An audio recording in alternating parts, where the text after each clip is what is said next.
Welcome to Beyond the Next Chapter. As always, I'm your host, Whitney Clark. Valentine's Day is just around the corner, so the perfect time to talk about romance books you should read right now and also some to look forward to later this year. So who better to talk about romance books than two romance authors who are local, which we love. So joining us today is Liana de la Rosa and Neely Tubati Alexander. Both are USA Today best-selling authors. Liana is known for her historical romance novels, which feature diverse characters. She's been praised by the New York Times and the Washington Post, among others. And she has a book coming out in August called Mutual Discord that we'll talk about in a little bit. Neely writes contemporary romance and has also been featured in national publications like NPR, and her novel In a Not So Perfect World was a Good Morning America buzz pick. Her latest book is called Courtroom Drama.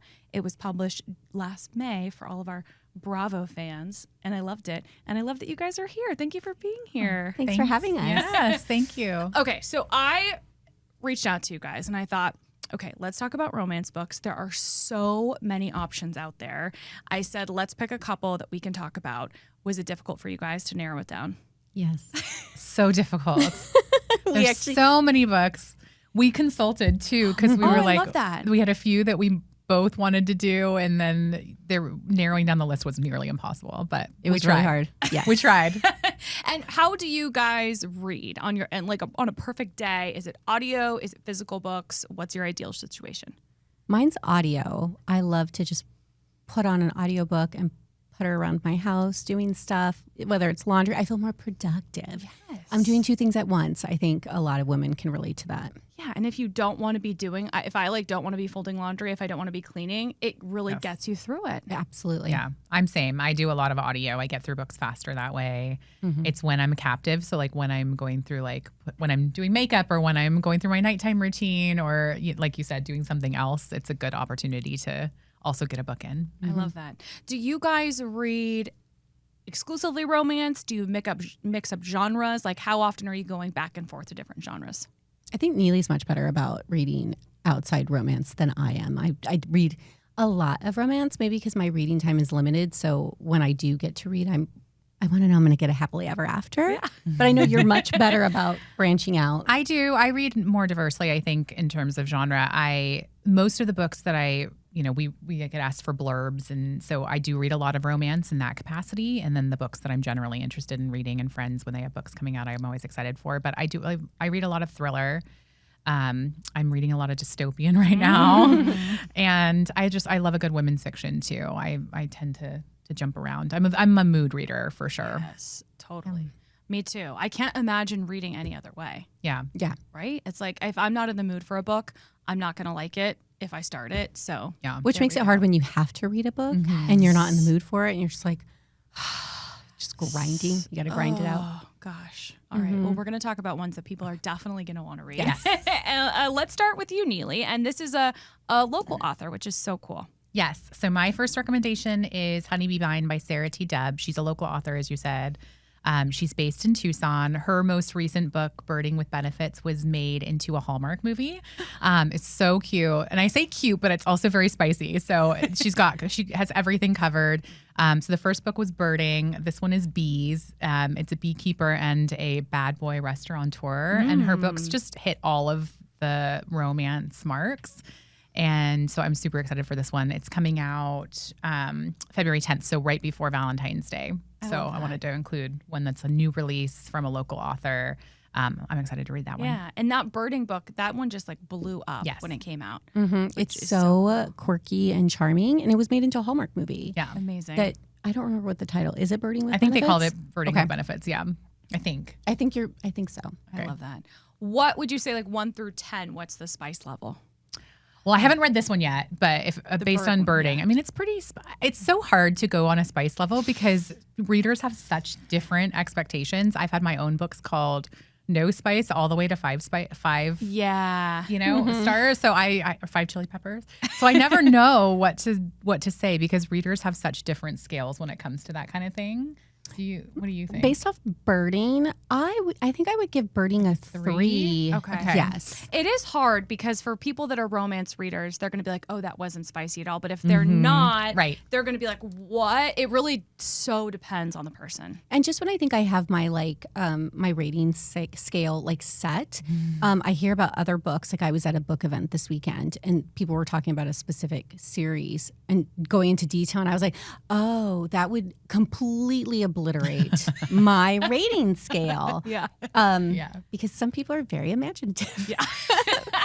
But I would give birding like a 3 peppers. I think 3. Yeah. Okay. There you go. We like that. Okay. What's your first choice?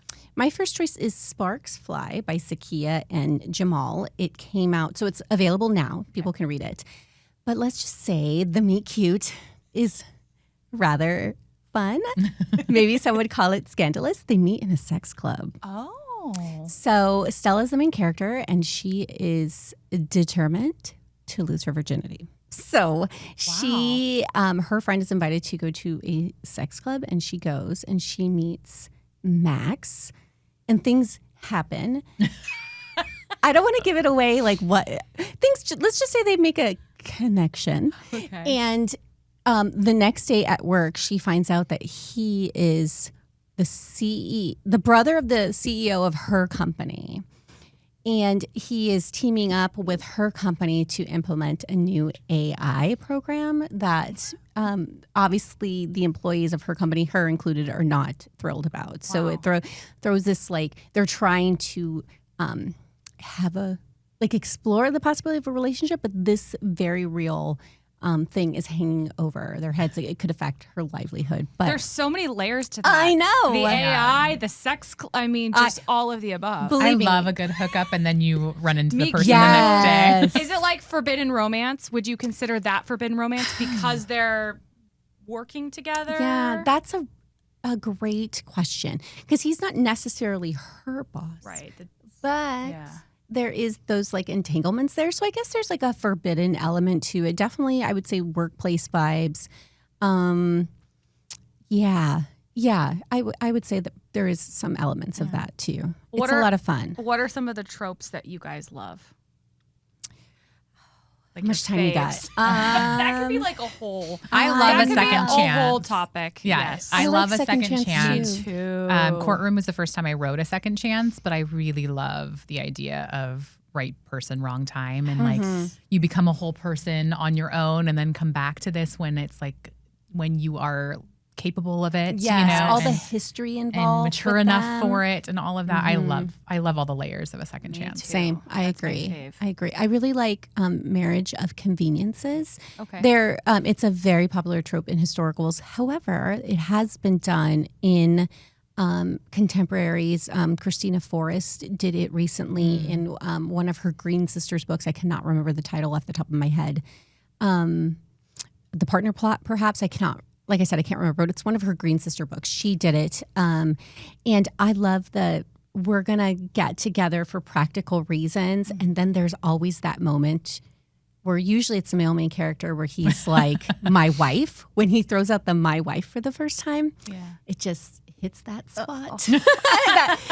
It's one of my favorites. I love that. There's so many, but I agree. Second chance. We love a meet cute. I mean, who doesn't love that? Yes, I agree. Okay. Sparks fly. You got our attention with that one. And I will say it's also a diverse cast. Okay, both of the main characters are Black. They're Afro-Latinos. So I appreciated those cultural aspects to it that were added into the story as well. I love that. Have you read other books by this author? No, I haven't. Cool. Her debut was a YA that came out earlier this year. I can see the cover in my mind. It's something about movies. I know. They all start to blur together. Right. I know. So this is her adult debut. Okay. I love that. Do you guys ever read YA books? Mm-hmm. Okay. One of my favorite YA authors is a Valley author, Haley Alcaraz. Oh, yes, YA. I love her. We love her. Rosa by any other name, and she's coming out with a new book this year that I remember I interviewed her on this podcast. You can look up that episode. Yeah. And she was inspired by Dear America. I don't know if you guys remember those Dear America books. I saw one at a bookstore the other day, and I was going to buy it, and I didn't because it's kind of fun to reread those. young adult books or like things you read as a kid. I read Charlotte's Web last year and I forgot how much I loved it. So it's kind of fun to reread those for sure. It's like Hotel Adams or something along those lines, I believe is the next one. Totally. Yeah. Very I was excited. gonna say it's like second chance where you're like, you're a different person and then you completely experience it a different way once you come back to it. What a lovely way to look at it. We've come full circle. Yes. Okay, so Neely, what's your next choice?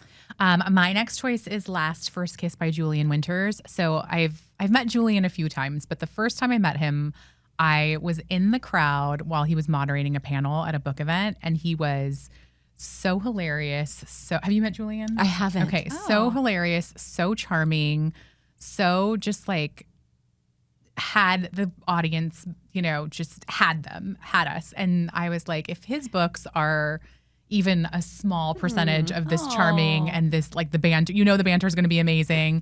And so I picked up his first book and it was. And so this is, I believe, his second, and it's coming out at the end of January as well. So fresh for Valentine's Day. It is a second chance because I'm partial. And the cover is beautiful if you haven't seen it. And it is, it centers around an event planner and the man of honor. Oh. And so I'm super excited for this one. His banter is top notch. I love that. What was the event where you saw him? It was Romance Con. Oh, okay, cool. Romance Con in Milwaukee. Okay. Yeah. So it was the first time we'd met. I've seen him here and there at other events too, but it was just such a great first impression because you just know if someone is this great in person, like you're going to get some of that charm in the book too. Yes. And he does not disappoint. Was that the first you had heard about him or had you heard about his books? No, I had not read his books. Wow. I didn't know who he was. And then I was like, I was sitting in the audience like, who is this person? I must read whatever he's written. Yeah. Aww, That must be what's so cool about all of those conventions. How often are you guys going to festivals and conventions? I think it just depends. Like I mentioned, I was at one recently, and it was specifically for historical romance readers. I love meeting new readers, but I also go to like see author friends. Yeah. It's our chance to catch up, talk shop. Yeah. Swap ideas. Just there's something about gabbing with a fellow author that's so cathartic. Yes. Yeah, and it's where connections and relationships are built. Like you follow someone on Instagram for so long and then you finally get to meet them in person at an event and you already feel like you know them. And the book community, especially in romance, it's largely women. It feels very tight and comfortable, and everyone's there for their genuine love and passion of reading and writing, and it's just really fun. I think you end up going more around the time that you have a book coming out, and then a lot of the timing for romance ones ends up being in summer because that's when a lot of new releases are coming out. But yeah, it's always fun.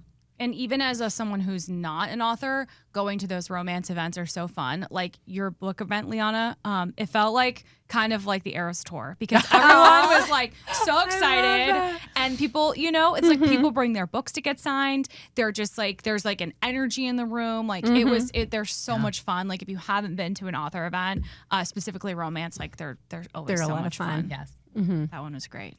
I'm so glad to hear. Okay, what's your next pick? My next pick is The Magic of Untamed Hearts by Raquel Vasquez Gilliland. This is the third book in I think it's the Flores Sisters series, and it is romance with magical realism.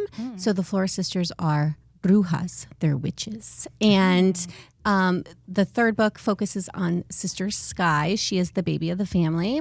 She is the witch of wild creatures. So she can communicate with animals and creatures. And we met her in the very first book, which was The Witch of Wild Things, which is her elder sister Sage's book. And you find out that Sky was a ghost. I don't think I'm giving anything away. But she had an accident and she literally fell off a cliff, but she didn't die. She was like in stasis essentially in the woods for 8 years. And during that time she was like in ghost form, wandering around until she's, her sister Sage in her book, basically resurrects her in a way. And so now through Sky's story, you find out how the town treats her because no one believes her that obviously she didn't tell him, hey, I wasn't really alive and I was a ghost, haunting the town. She has the story that she doesn't remember what happened to her. So everyone thinks she's a liar, and they're very cruel to her. And so it's told in single POV, and during her ghostly time, she developed a crush on her neighbor's grandson. And so he is her love interest, and he is a former reporter. So he wants to tell her story. And so how do you tell a story of a girl who is dead but not dead? Right? So there's like a lot of conflict because they're developing a romance with each other, but also he has to keep his journalistic integrity. Exactly. Wow. And Raquel is such a lyrical writer. Her prose is so beautiful, and she has such respect for like the natural world, animals and creatures. And you can tell when she writes how she weaves that love and respect into her writing. And so I always end one of these books, the Flora Sister books, with like this deep appreciation for the natural world and like where we live and how we are responsible for it. And yes, it's a romance, and yes, it's spicy, but it's also like has these beautiful elements to it that kind of stay with me when I'm done. And that's always, I think that's just like a misconception about romance books. People think it's just like all spice and smut, and that's so not the case, especially with so many of the new books that are coming out. There's always like something meaty to it, so it's always nice to see, especially the natural world, recognized. Do you guys prefer standalone series, a little bit of both? I mean, I'll do both. Yeah. I am a sucker for a good series, though. I loved to read a book and see like side characters where I'm like, oh, I hope they get a book. Yeah. Or they start sewing Easter eggs into the book where you're like, oh, I hope that comes back up later. Yeah. I know one of the biggest, we were talking about this earlier, one of the biggest series around right now is the Heated Rivalries, the Game Changers series. And I love that you can revisit characters whose stories that you spent time with in like other books. You can see their HEAs kind of playing out in those other books. So. And it's kind of cool that you get, the first book is about Kip and Scott, the second is about Shane and Ilya, and then I think the sixth book is about them. It goes back to them, and then I made a mistake, and I shouldn't have done it, but I read the synopsis for that book, and I wish I hadn't because I didn't know what happened to them. So I'm still excited to read it, so I won't spoil it for people that haven't gotten there, because a lot of people just watch the series and they don't know what happens with their story because it kind of is open-ended. And we were talking about it in the newsroom. We're like, well, we could just read the books and we would know what would happen. But still, I won't even read the back of a jacket because I don't like any spoiler whatsoever. And a lot of times they will go too far on cover copy and tell you too much about a book. And so I don't even read. I like going in as blind as possible. Really? Yeah. That's so interesting. I feel like I like to know at least a little of what to expect. Do you go in blind or? I usually will. I tend to read the synopsis, but if it's an author I like, I just sometimes just dive in. I feel the same way. Like there are authors that I'm like, I'm buying this, I'm reading it. I don't really know what it's about, but I don't really care. I posted something the other day, and I think I read this because of you.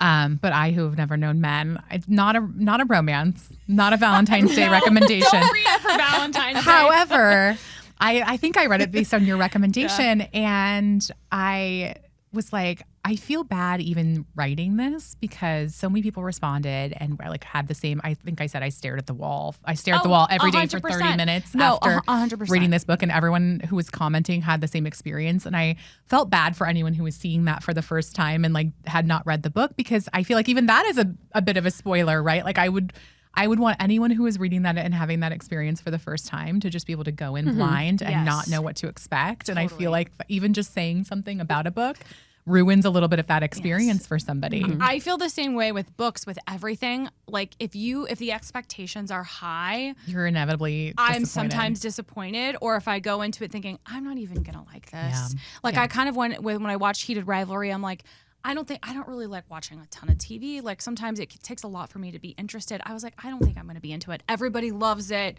So it gives you, and then it lived up to the expectation. So that was good. But sometimes it can go both ways, which can be really annoying. I loved that book too. We all just stare at now that I'm thinking about it. I know. But it's a good like book club pick. It's a good one to read and talk about. It's amazing. I honestly did think for a minute, I was like, could I weave this into a Valentine? And then it's like, no, it doesn't work. Yeah, just kidding. Yeah. Okay, so Neely, what's your next choice? So my next choice is, and I'm not just saying this because she's sitting next to me, I promise. So Liana, as she mentioned, has traditionally been a historical romance author. Her contemporary debut, so set in real times, current times, is coming out in August. So it is past Valentine's Day, but I do think if you're looking to make a purchase for yourself on Valentine's Day, pre-order it, and then you'll have a nice surprise that comes in August. I was lucky enough to early read this book, and it is phenomenal. I love this book, and it's about the main character essentially starts a podcast talking about women whose inventions and scientific breakthroughs have been stolen over the course of history, or just generally accredited to a man or to someone else, and they never really got the kudos that they deserved for the things that they've done in terms of science and technology and all of the things that they've done. And so she's slowly, person by person, going through history and giving kind of rewriting history to allow for these women to get the attention that they deserve for the things that they've done.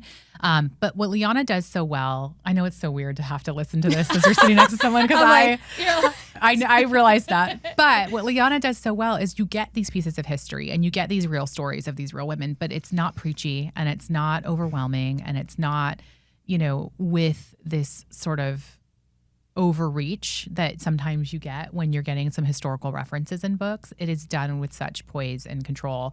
But the real love story in this is the podcaster, and it is a best friend's boyfriend scenario. But somehow you still like both of them, which is really hard to pull off as an author. And he is just the most perfect book boyfriend you could ask for. So I think everyone should pre-order for Valentine's Day as a gift to themselves. It's a really, really well done book. And if you're watching this on YouTube, we'll put the cover of the book because I love the cover as well. Thank you. And is it set here in Phoenix? It is. It's set here in Phoenix. She lives in Tempe and he lives in Phoenix. And so a lot of their stuff takes place here, but also it takes place in Tucson too. Because I love that. Shout out, they're U of A grads. Yeah. Or she is a U of A grad. So. I know. They're a U of A grad. I am. When I was writing your intros, I realized you went to ASU, you went to U of A, I went to ASU. I know. I recommend. I read her book, and then I read Kara McDowell, who is also a local author. She has a book that's coming out, The Write-Off, in April. Called The Write-Off. Also set at U of A during the Tucson Festival of Books. I was like, you both made me read U of A books back to back, and you loved them. Yeah, I loved them. I begrudgingly loved them. Yeah, but back to back was. I think I sent you both a text, and it's like you.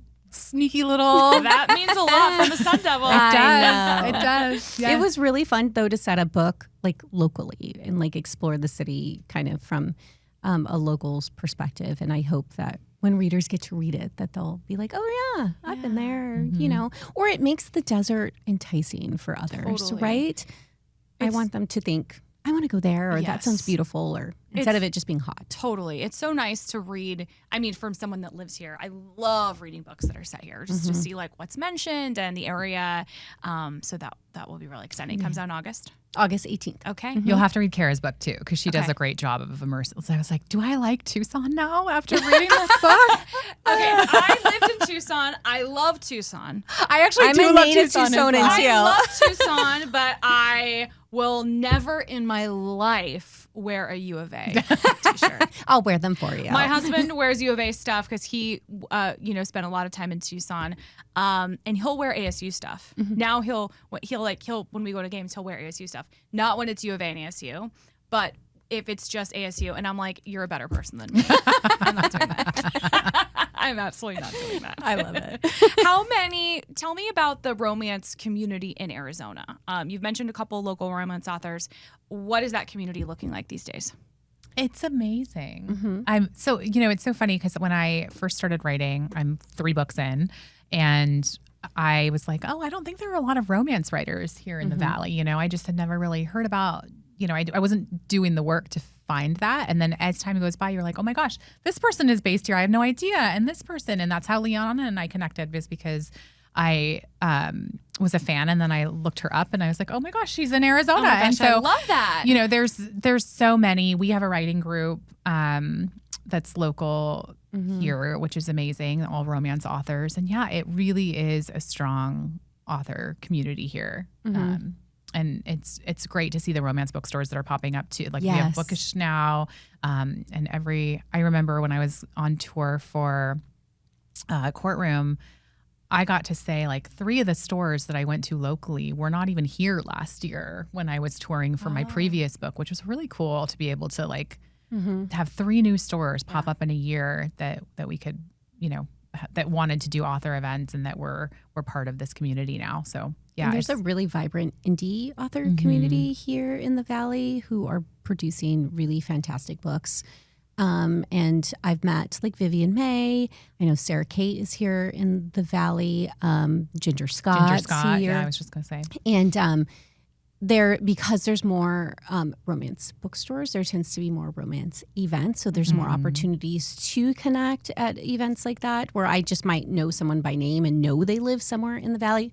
Or in Tucson, there is a very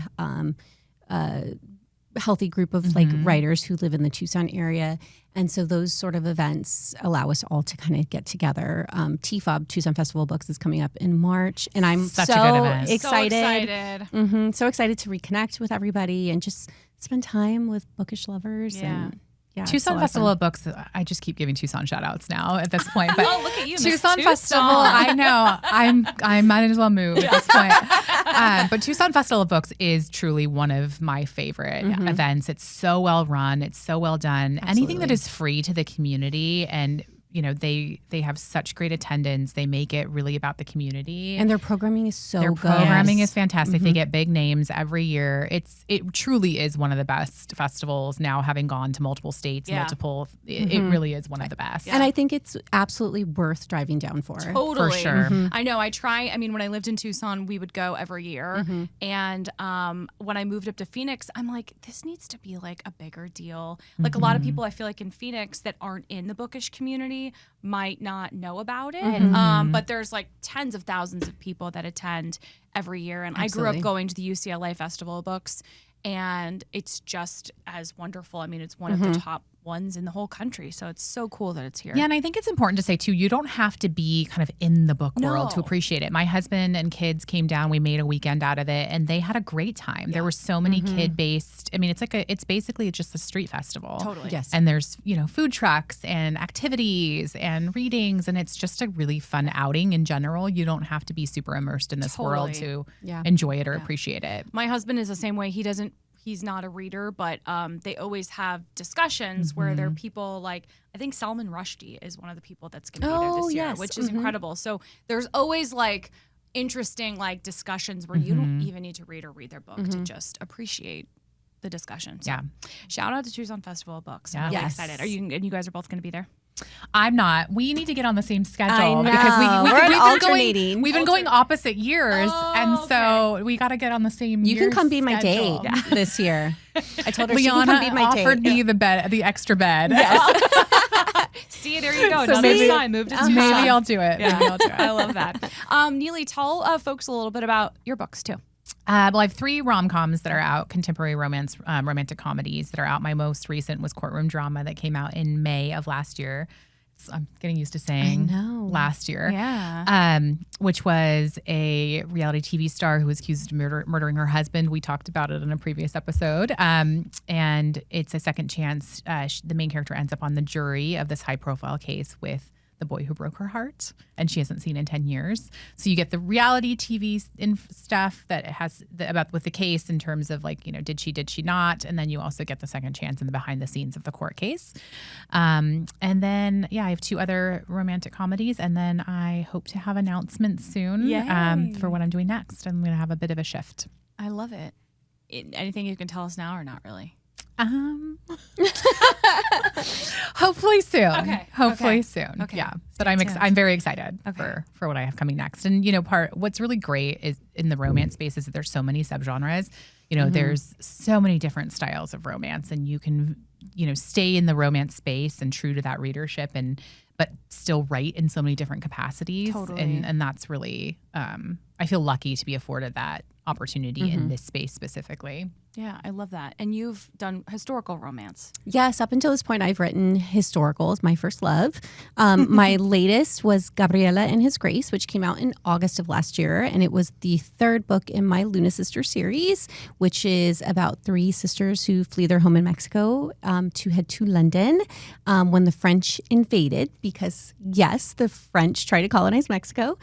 And so they flee to London and then take society by storm. And every book focuses on one of the sisters. So Gabriela's book, she is the baby of the family. And so that was the culmination of the series. And it was wonderful to be able to tell a story and feature my culture. I call myself a Mexican-American, Puerto Rican. But to be able to incorporate Mexican history into the historical romance space, which has historically been very Eurocentric, very, white, very white space historically. And so to be able to share, my Mexican culture and the history, which is so fascinating in that space, in that way, was really a highlight of my career. And as Neely was so kind to share, my contemporary debut, Mutual Discord, is out on August 18th. It is so good. I can't wait. So it's about a Latina influencer who highlights these historical women who've had their innovations stolen from them. And she finds herself falling for her best friend's boyfriend. So she considers herself a girl's girl, but is she really? Yeah. TBD. Yeah, exactly. We'll find out. What was it like writing contemporary versus historical, like switching? It was so hard. And I've never felt so old. Like you're like, what are the kids saying? Exactly. Like all my references are so dated. Even like my sense of humor feels so very millennial coded. And I remember I wanted to use a certain word, which I won't share here, because when I asked my son, who is a freshman in high school, I asked him what that word meant. The look of horror on his face. And he was like, Mom, you can't use that. I'm like, I can't. And so I had to quickly take it out of my book and change to something else. Okay, well, now I want to know. I know. So to be fair, though, I feel like modern lingo, like what they talk, changes so frequently, it does. right? By the time we're talking about it, it's already not cool. Exactly. We had this whole discussion about 6, 7, and they were talking about, I'm like, they're not doing that anymore. Because now we're talking about it. That's exactly not what, we have some people that work here who are younger. And so I pick up some of the words. Like one of our producers was like, that jacket is so tea. And I was like, okay, I can say that, like tea, like cool, like tea. Is that what it meant? Yes. I think at least, Right? hopefully. Because I know spilling the tea, like, oh yeah. The gossip. Right? Now I have Yes. to check. I'm like, no, I think it was a compliment. Yeah. Especially the way they used it, Yes, right? That's the what way- it sounds like. The context. Well, and it's so funny because I would think the opposite, where historical would be so hard for me because you have to research and constantly get details correct. And did they actually have, phones is a stupid example, but did they actually have this during this time period if I'm making this reference to this thing? And so you have to do so much research and get it so specific, and not just the time period, but the location and all of the things. Like, what could they have this food? And then you go down a rabbit hole. And so I would think that would be so much harder than contemporary, but we are cautioned in contemporary. I think generally we think about not having too many pop references or pop culture references, because then it dates it. It does. And you want, every good book stands the test of time in some capacity, right? Even a romance, and even a contemporary romance where it may be talking about sort of things that are happening today in this current environment. So it's always a balance of trying to be relevant, but then also not go too far in that direction. Yeah. Absolutely. I read a book I can't remember what it was, but I read a book recently where there was a very modern, it was I want to say maybe it was the Eras Tour. I don't remember, but it almost took me out of the story because I was like, oh, it just kind of brought me back to the now in a way that I was like, I don't really know how much I love this. So yeah, that would be a struggle for sure. And you got a little bit of your history bug in this because you talk about some of the inventions and stuff like that. Absolutely. I added a whole author's note at the end where I listed out every single historical figure that I mentioned in the book and like a little blurb about what, how they contributed to society in a lot of ways and the conveniences that we have now and our understanding of the natural world and space and all of that good stuff. So it scratched that historical itch for me.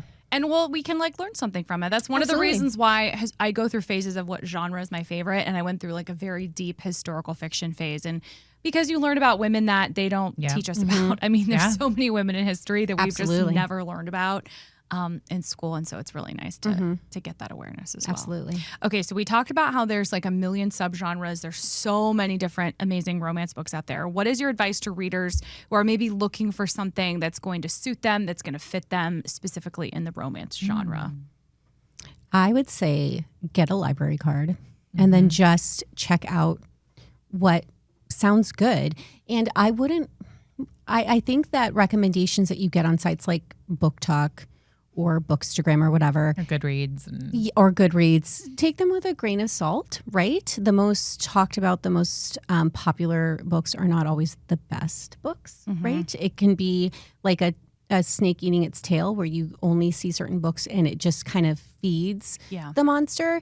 I think that there has to be an entry point though. So start where you feel is like something that sounds interesting to you and then just kind of go from there and do not be afraid to stop reading a book. If you don't like it, there's nothing wrong with not, we call it DNFing, do not finish. And that's okay. It helps you to whittle down what you actually enjoy reading and like. Yeah, ditto to all of that. I'm a master quitter when it comes to like if a book is not serving me, because who has the time and why suffer through something that you don't enjoy? There's so many other options, to go find. And in the romance space, because so many romance readers read so voraciously, authors are usually putting out multiple books. And so if you find an author that you love, they usually will have some level of a backlist or will have a book that's coming out because most romance authors are writing consistently or somewhat consistently. So you can usually find books that they have that, if you like their writing style, you can go find more that they've done too. And a lot of authors are recommending stuff like on their socials and their newsletters. So if you like Neely's writing, you could probably go to her social media page and like find other people she's recommending or other authors she's interacting with that you can search out their books. Yeah. But there's so many great books out there. You just might have to search a little bit harder to find what you like and to find diverse stories. I think that's if you want to read diversely, you're going to have to work a little bit harder to find them. Yeah. Not terribly hard. It's not. You can slide into my DMs and I'll give you some recommendations. But those are not going to be the ones that you're going to hear about necessarily. For sure. And speaking of that, what is the best way for people to connect with you guys? Like what's the app you're on the most? Like if readers or someone's listening and they want to connect or ask a question, what would be the best route? We were just talking about how I refuse to do a newsletter because I'm not willing to take that on and it feels like work. And it's so funny, like short form versus long form, and I'm just not built for like the short form version of writing whatsoever. But I'm mostly on Instagram at Neely Alexander Writes. But yeah, I usually post book updates and things there. So if I'm going to an event or if I have when I have an announcement to make, it usually ends up there first. I'm mostly on Instagram as well. I'm on a whole bunch of different apps, but I'm most active on Instagram at Liana in Bloom. Okay, I love that. Well, thank you guys so much. We have a lot of reading to do for the whole year, not just February. Yes, thank you. This is so fun. Thanks, Whitney. Thank you. Great job, you guys, as always. Thanks. That was fun. That was so fun.